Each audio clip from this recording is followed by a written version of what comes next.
สถิติ2 โล2 โลคนละสัมภาษณ์ครับแล้วถึง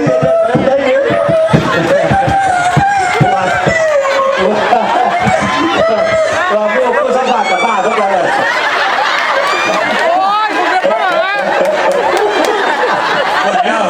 แต่พวกเรามากินเพื่อที่2 กิโล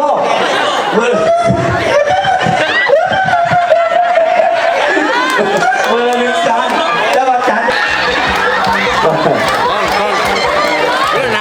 วางเอาเด้อหัวไปเนี่ยมั่งหาเป็นยังมากคนละกุศลธรรมมาต้นตกคือหลวงดอกพวกนี้ก็คนละก็ตายจะมาขอแจกจะมาขอมาขึ้นเลย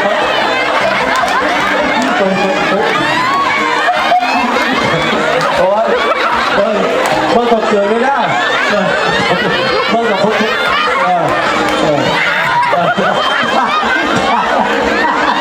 ปาใกล้แค่เข่าหมดคนก็คือมุ้งการคือมันปาใกล้ว่า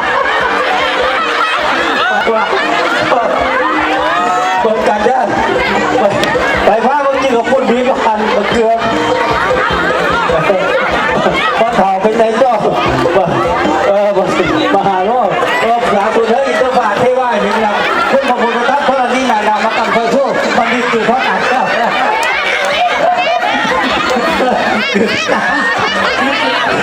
คือภาษาเรา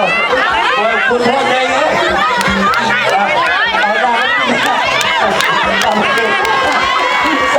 ตาดำเรื่องโม่เรื่องโม่เราหาไปห้าพันผู้ได้ห้าสิบพ่อขันทีเดียวบ้องตกนี่ก็มาล่างถึงพูดตัวนะต่อเที่ยวพูดตัวนี่แหละคืออะไร2-3ต่อไปเป็นการสัมภาษณ์ผู้เข้าแข่งขันการประกวดกินกระปุ้นงาน